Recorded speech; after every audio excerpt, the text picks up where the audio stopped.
السلام عليكم ورحمة الله وبركاته. الحمد لله رب العالمين، أشهد أن لا إله إلا الله وحده لا شريك له، وأشهد أن محمدا عبده ورسوله صلى الله عليه وعلى آله وصحبه والتابعين وتابعيهم بإحسان إلى يوم الدين.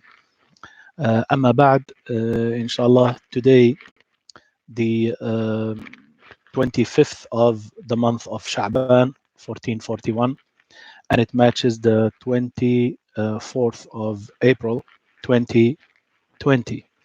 And we are still doing, as every Sunday, we do Umdat Al-Ahkam. This is the book by Al-Imam Al-Maqdisi that has 400 plus ahadith from the Sunnah of the Messenger ﷺ that is taken from the most authentic books in hadith, and that is the Bukhari and Muslim. And we are doing it with the explanation of the Sheikh Abdullah bin Abdul Rahman Al-Bassam.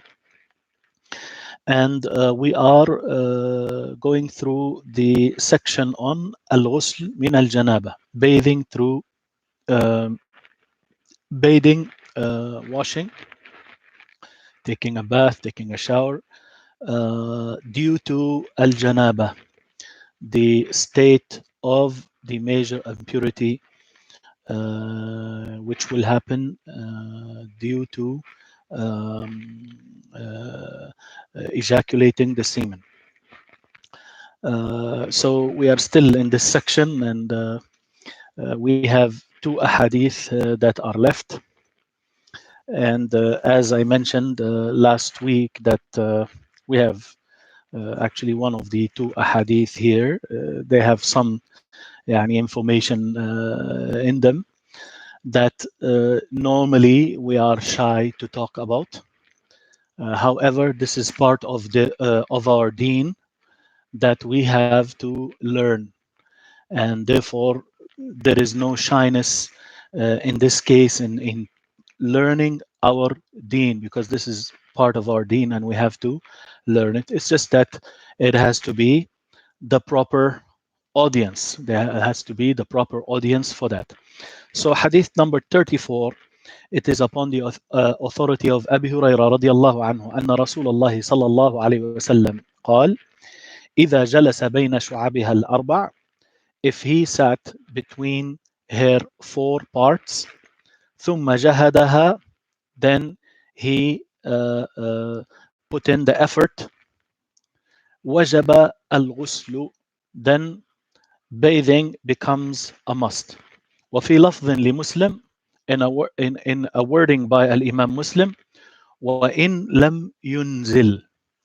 This wording in the Sahih of Imam Muslim, it says, even if he did not ejaculate. Now, this is in Bukhari, Hadith 291, and Muslim, Hadith 348. The Sheikh Al-Bassam starts as usual by explaining the words of the Hadith. شعبها الأربع. شعب is the plural of شعبة, شعبة, which means part. And four parts. If you are in a school, for instance, they will say شعبة ألف, شعبة باء, شعبة جيم, right? So they try to classify, which means class A, class B, or part, group A, group B, like that. And there is the hadith, the famous one, which has passed also in our lectures that we started on YouTube since we started staying at home.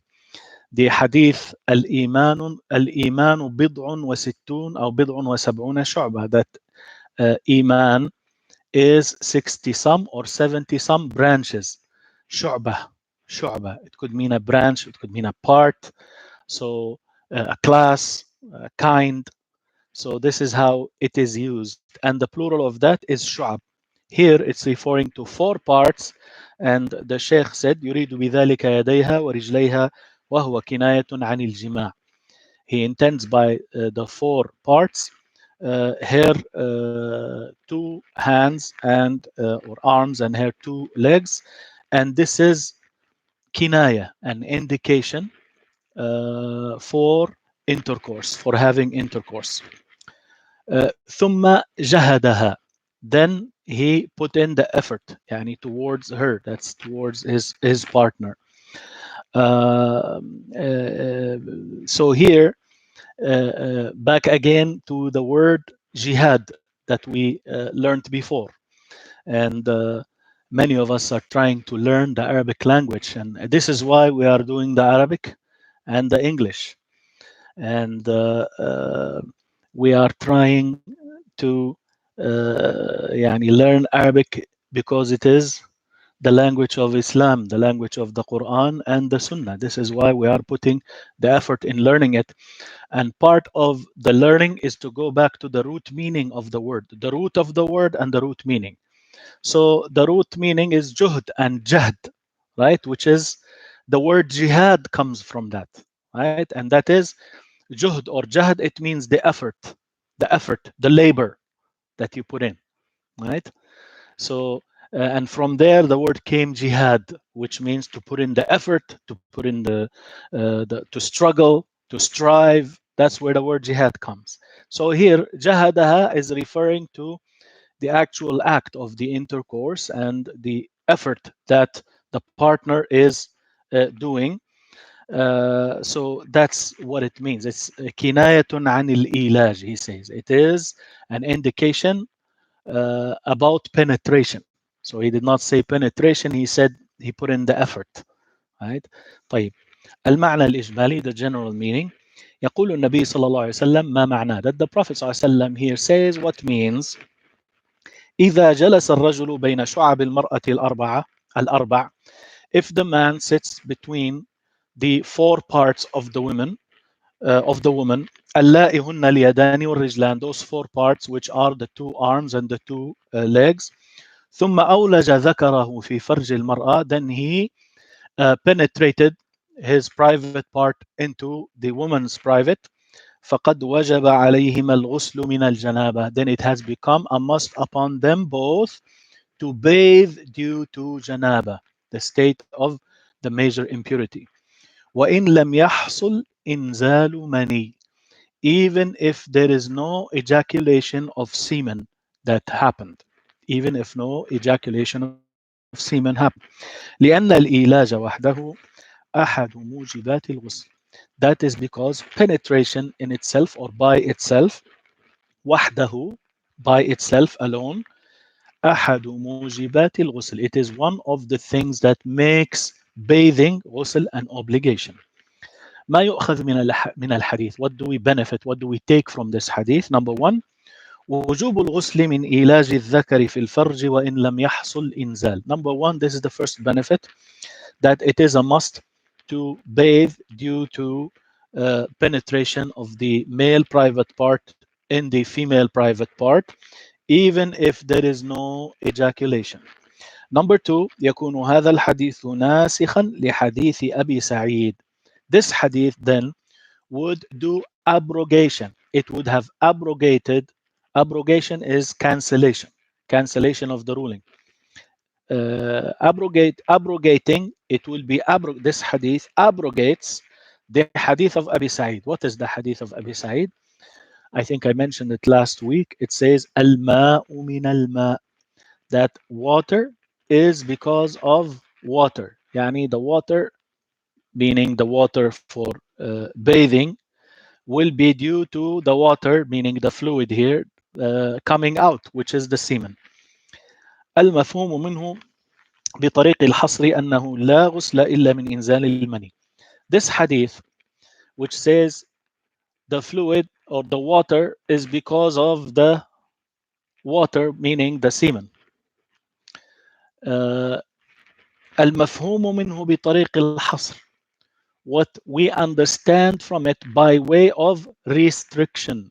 حصر يعني here water of bathing is only because of the water of the semen or the fluid of the semen that comes out. So by way of restriction, we understand from this hadith that is abrogated and cancelled, it is understood from it أنه لا غسل إلا من إنزال المني, that there is no bathing except due to ejaculation of the semen. And believe me, there are still some people who think as such, and they have to be taught. And this is why we are learning. And even if the topic, as I just mentioned in the beginning, you just have to have the right audience for this. So now it's a virtual thing, so it's your duty to make sure that those who are sitting, they are the right audience. um, so that hadith is actually was a rukhsah, a concession, an easily reduced ruling that was in the beginning of al-Islam. But then later on, Rasulullah SAW ordered the people that they have to bathe, that they have to take a bath. And even someone came in another hadith and asked explicitly, and Rasulullah SAW answered him, yani about having intercourse but without ejaculation. What do I do? Rasulullah SAW pointed to Aisha. He said, I do this, me and her, and we take a bath, both of us. So it's clear that this has to be done. Al-ma'u min al-ma', that hadith was something that was in the beginning of al-Islam, and it is cancelled in terms of ruling. It is abrogated. Naskh, the word we use in English for naskh is abrogation, which means the cancellation of that ruling. The cancellation of that ruling. Hadith number 35. عن أبي جعفر ابن علي ابن علي ابن الحسين ابن علي ابن أبي طالب رضي الله عنه. It is from Abi Ja'far, the son of Muhammad, the son of Ali, the son of Al-Husayn, the son of Ali ibn Abi Talib رضي الله عنهم, أنه كان هو وأبوه, that he was himself and his father, عند جابر بن عبد الله وعنده قوم. So he was and his father, they were at the place of or with the company of Jabir ibn Abdullah, the well-known companion رضي الله عنه, Jabir ibn Abdullah رضي الله عنه. وعنده قوم, and he had people with him. فسألوا عن الغسل, فسألوه عن الغسل. So they asked him about al-ghusl, about bathing. They asked Jabir رضي الله عنه. فقال يكفيك صاع. He said, enough for you is one sa'. One sa' is, usually we know it through Ramadan, right? But Zakat al-Fitr. One sa' is the amount that is collected when you have two hands like this and filled, right? So this is the sa', and the amount of it with the sa' of the Messenger ﷺ is something that is inherited over time, and many of the shuyukh, they inherited this each from the people of knowledge before them.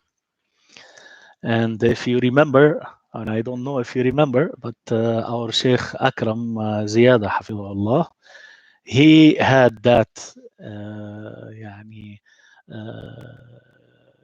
the sa' of Rasulullah sallallahu, and he had the ijazat for it, the licenses for it. He spoke to us about that before, if you remember his discussion, radiallahu anhu.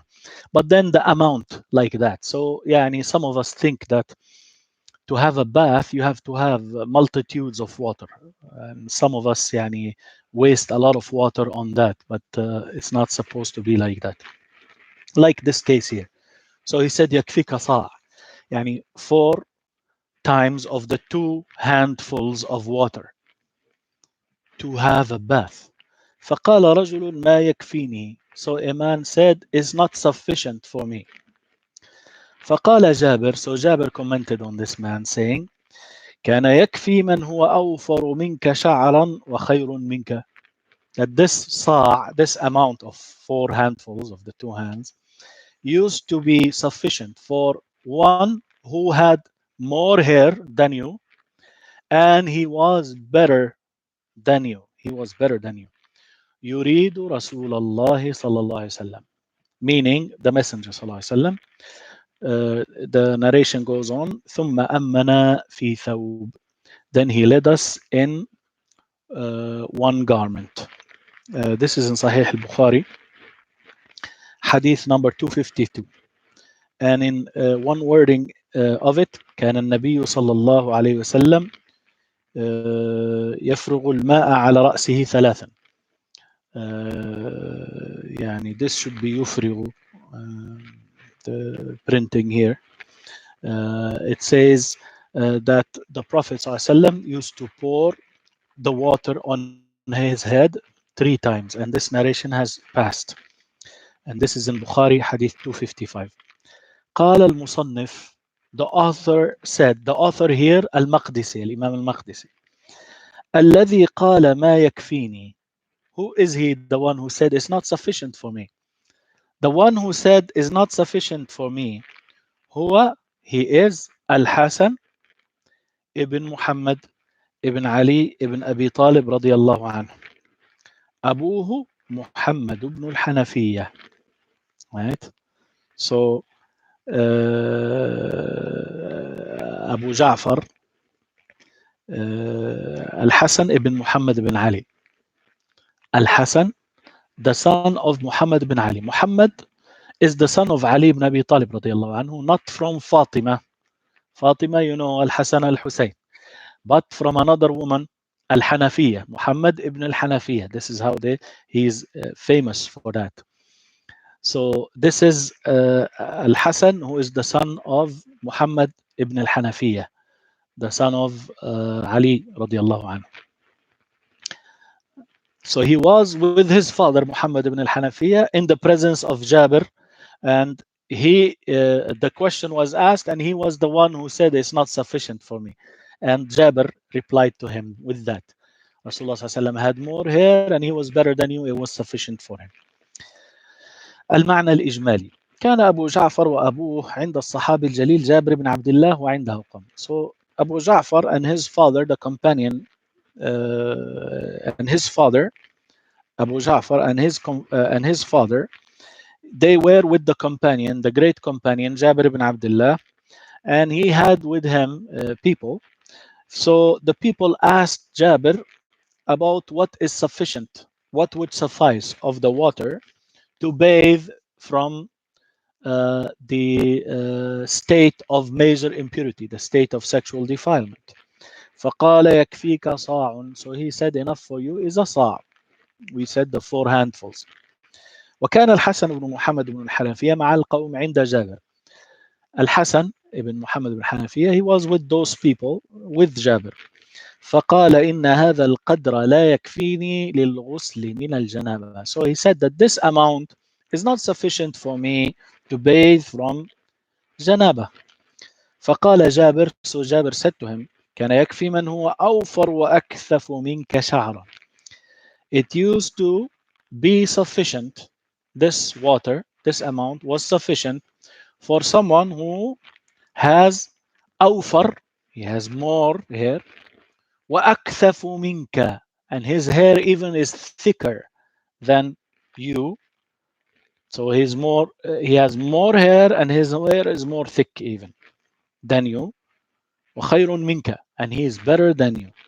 فيكون أحرص منك على طهارته ودينه. So then he was better than you, then he would be more careful, more cautious than you for his purification and his deen and his religion.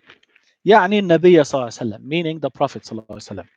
ثم بعد أن اغتسل بهذا الصاع أمنا في الصلاة. Then after he bathed with this صاع, with this amount of water, he led us in the prayer. مما يدل, and this indicates, على أنه تطهر بهذا الصاع الطهارة الكافية.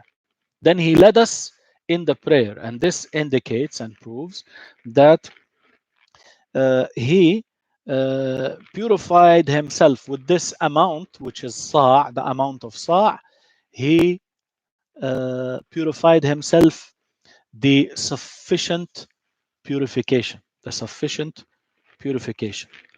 What do we take from this hadith? What do we benefit from it? Number one, وجوب الغسل من الجنابة.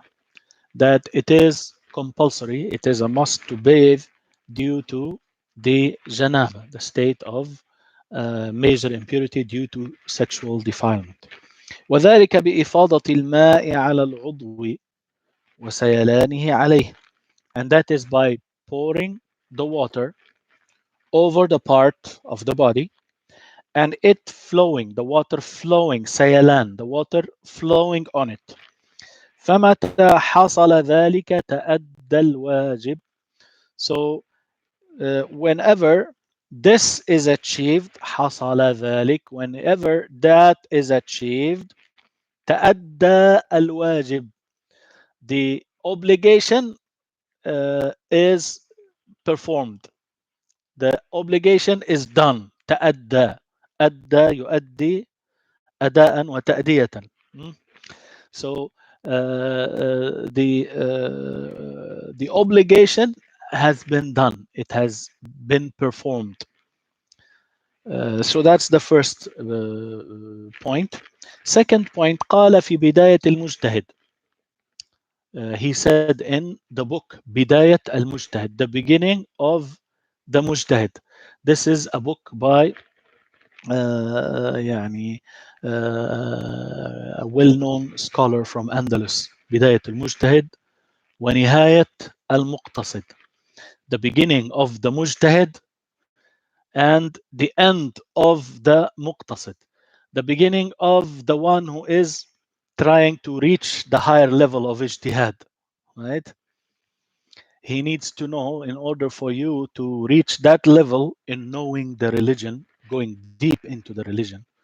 As you know, the word mujtahid is used for the one who learned a lot of sciences of the religion to a point that he can reach a position where he can derive and deduce the ruling on his own.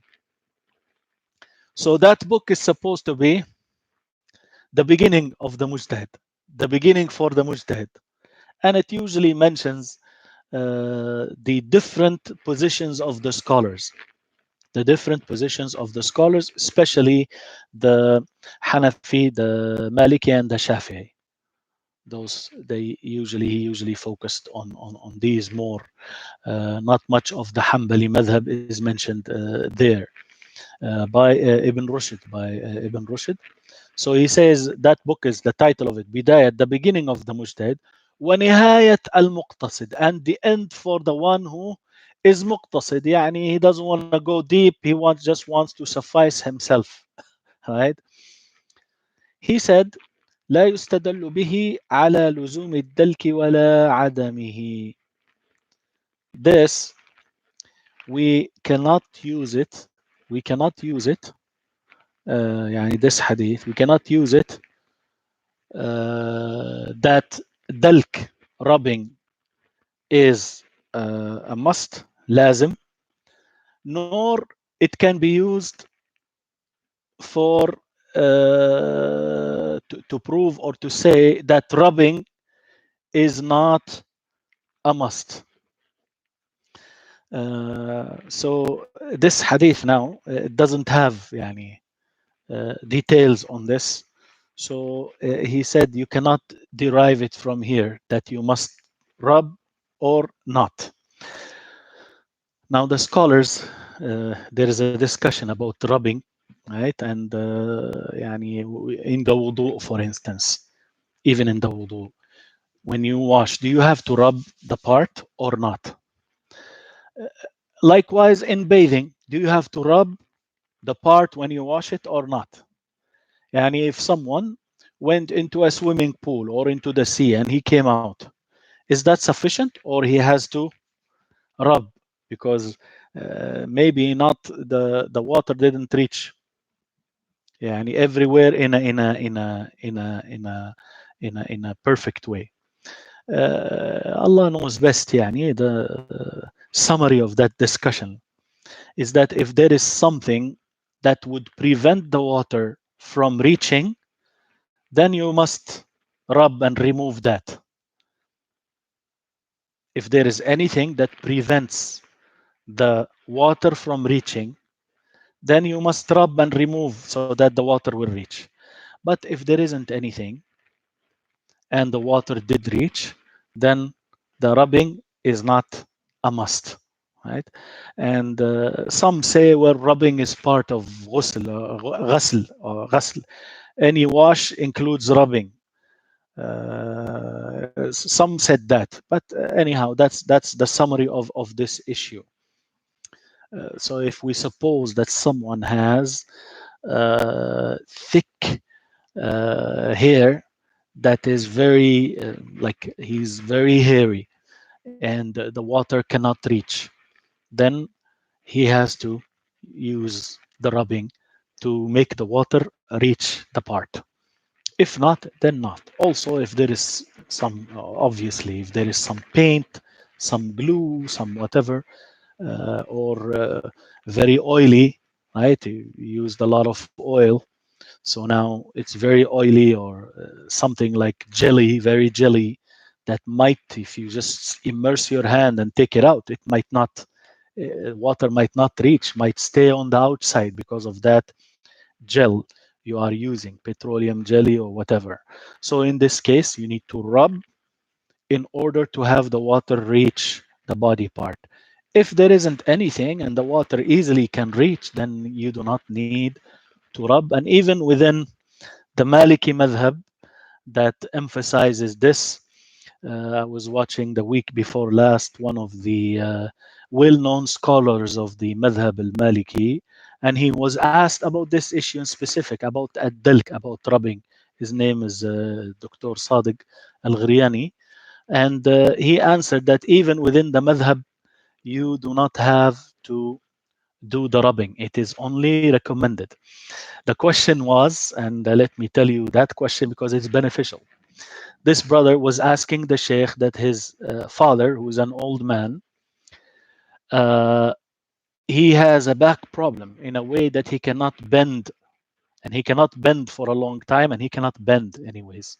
So now to wash the feet, he cannot do this bending and stay rubbing and like that. So what does he do? Can he just, he could immerse his foot in the water. He can do that. But he cannot bend in order to do the rubbing. He cannot bend to rub his feet. So what should he do? This is now something that repeats because he needs to repeat. Yani wudu, you might do 2, 3, 4, 5 times a day. So should he do tayammum instead, or should he just suffice himself by pouring the water on his foot or immersing it in the water? The answer of the Sheikh, who's a specialist specifically in the Maliki madhab, he is very knowledgeable in the other madhab too, but specifically he is a well-known yani, in the madhab of Imam Malik. He said even within the madhab of Imam Malik, the correct thing is that it is only recommended. So what he suggested to him is actually to do his best, yani just rub his one foot with the other foot, for instance, if he has to.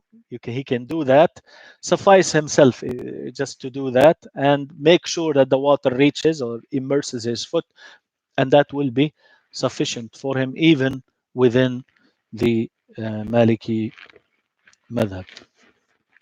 Now point number three, إن الصاع الذي هو 4 أمداد يكفي للغسل من الجنابة.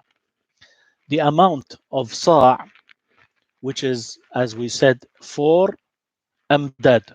1 mud is this, 1 mud. 4 amdad is 4 of this, 4 mud. Right? So 4 of the 2 handfuls. 4 of the 2 handfuls, this amount of water is sufficient to bathe from janaba. قال ابن دقيق العيد, the scholar Ibn Daqiq al-Eid, he said, وليس ذلك على سبيل التحديد. This is not by way of like determining or limiting it to this. فقد دلت الأحاديث على مقادير مختلفة. For the ahadith has proven different amounts. وذلك والله أعلم, and that is, and Allah knows best, لاختلاف الأوقات أو الحالات, because of the different timings or conditions. كقلة الماء, like the scarcity of water, the fact that you have little water. وكثرته, the fact that the water is a lot available. والسفر والحضر, and the condition when you are traveling or when you are a resident. So يعني if you used a bit more than that when it is available and when you need to use it, then alhamdulillah, depending on your situation. But the four will be sufficient. Number في ماء الطهارة, the recommendation of reducing and using little, using less, regarding the water to be used for purification. Number five, الإنكار على من يخالف سنة النبي صلى الله عليه وسلم. Number five, the forbiddance and the rejection, rejecting the act or the statement of the one who goes against the sunnah of the Prophet sallallahu alaihi wasallam. He's referring here to the statement that, oh, it is not sufficient for me. It is not sufficient for me. And Jabir, he said, used to be enough for someone who has more hair and he was better than you in the religion. Some of us might think, and I've seen many people unfortunately make wudu and they actually use a lot of water, waste a lot of water, and they splash the water everywhere, very unfortunately, and they shouldn't be doing that in the tahara. Likewise for the janaba, yani you do not need to use a lot of water. And some, however, they are very much yani suspicious, and they have a lot of waswasa, whispering, evil whispering, that they wash the part and let me wash it again, and then let me wash it again, and then let me wash it again, right? So this is the case. The only solution to this is to stop it. Just stop it. Stop doing that. Convince yourself to stop doing that and just go ahead with your salah. Otherwise, you will be always, in this state of doubting and doubting again and doubting again. And I told you before that one of the scholars of the past, and it is used yani, as a joke also, someone told him, I immerse myself in the water many times. And then, however, I'm not sure if the water reached or not. So he said to him, اذهب فقد سقطت عنك الصلاة. Go now. Yani, salah is dropped from you. You do not have to pray. So the man like is shocked, like how is that? So he told him, you are telling me you are immersing your body in the water a few times and you still say that the water didn't reach. You must be insane. You must be crazy, right? And I'm sure, as you know, as I know, you know those people who go make wudu, come back, and then did I make wudu? And then they go make wudu again, and did I wash that part? And like this, yani it's a struggle for them to make wudu and pray, and that's why the shaitan leads those people, وَالْعِيَاذُ billah, to end up not praying in the end, because it's a major undertaking. Every salah is like someone is like carrying a mountain. Every time he makes wudu or uses the washroom, or he's so cautious of the walls, cautious of the faucet, cautious that some urine may be splashed somehow in the air and somehow fell on his body or his clothes, and the likes of that. To a point that I discovered, and I told you this before, this brother, he told me that, yani he comes to the masjid, he goes to the washroom, and out of him, he so careful about, he doesn't want any najasa. Right? He actually strips himself from his clothes inside of the washroom in order to use the washroom and make wudu. And طبعا going to the extreme, very very much extreme. But then this is aside from it being a problem, it may be a sickness that one must try to يعني seek a medical cure from it. But Islamically speaking, يعني even about السهو, in the salah, prostration of forgetfulness, and many people يعني they have that, but sometimes it's exaggerated. And Imam Ahmad was asked about that. He said, "Ulhu anhu."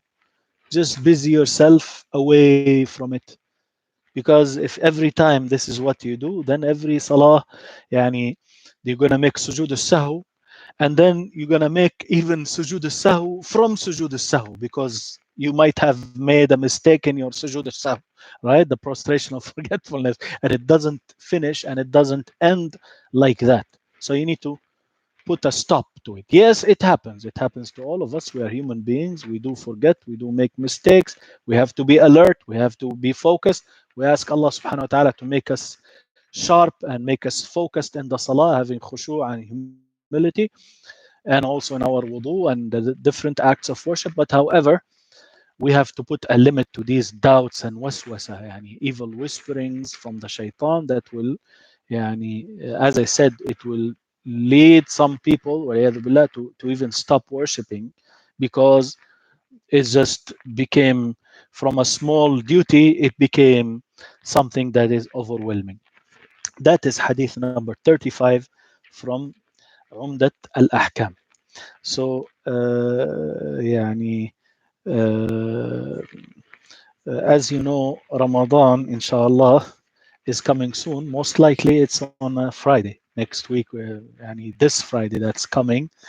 Uh, Allah knows best, yani, it's going to be, um, Wallahu A'lam, it's going to be, يعني, um, the uh, the first of the month of Ramadan.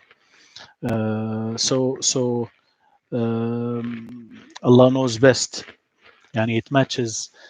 Today is the 19th of April. Today is the 19th of April. I believe next Friday will be the 24th. Next Friday, this Friday coming. So we have Monday is 20th, Tuesday 21st, Wednesday 22nd, Thursday 23rd, and Friday the 24th. Yes. So يعني والله أعلم, that is going to be the first of the month of Ramadan. If we say that Thursday was the first of Sha'ban, then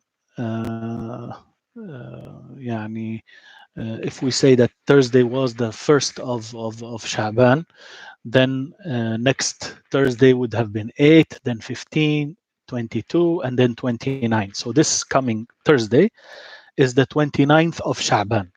The 29th of Sha'ban. So the moon is supposed to be sighted, and if the moon was sighted, then Friday would be the first of Ramadan. Otherwise, if the moon was not sighted, then Saturday will be the first of Ramadan. So it's either Friday or Saturday. However, I did tell you that some started earlier. So for them, that Thursday would have been the 30th, right? So for them, the beginning is Friday, no doubt. That's for those other people.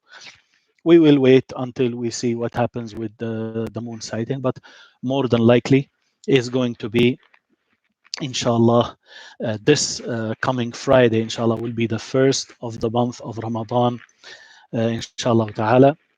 And alhamdulillah, today there were, I don't know if you participated, but there were many programs, United States, UK, and in Canada, from different organizations. The closest to us is Abu Huraira. They had an online virtual conference.